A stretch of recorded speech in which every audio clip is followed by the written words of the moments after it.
গল্পের নাম নদীর পাড়ে। রাত তখন প্রায় 12টা।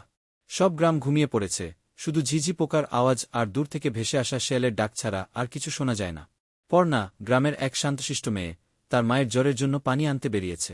টিউবওয়েল খারাপ, তাই বাধ্য হয়েই তাকে নদী থেকে পানি আনতে হচ্ছে। সে হাঁটতে হাঁটতে চলে এলো গ্রামের পাশে বয়ে চলা সেই পুরনো নদীর ধারে, যেটাকে নিয়ে কত গল্প আছে, কত ভৌতিক কাহিনী। পর্ণা এসব বিশ্বাস করত না। সে ভাবত, এত বছর তো গেল, কেউই তো কিছু দেখল না। এসব গল্প শুধু ভয় পাওয়ানোর জন্য বানানো। কিন্তু সে জানত না, আজ রাতটা আলাদা। নদীর পাড়ে পৌঁছে সে কলসিতে পানি ভরতে শুরু করল। হঠাৎ একটা ঠান্ডা বাতাস বইল, আর সঙ্গে সঙ্গে নদীর জলের উপর একটা ছায়া ভেসে উঠল। পর্ণা চমকে উঠে পেছনে তাকাল, কাউকে দেখল না। আবার পানি ভরতে গেল, তখনই শুনল একটা মেয়ের কান্নার শব্দ, ঠিক নদীর ওপার থেকে। কে? কে ও? পর্ণা জিজ্ঞেস করল, গলা শুকিয়ে গেছে। কেউ উত্তর দিল না, শুধু কান্নাটা আরও কাছে এল।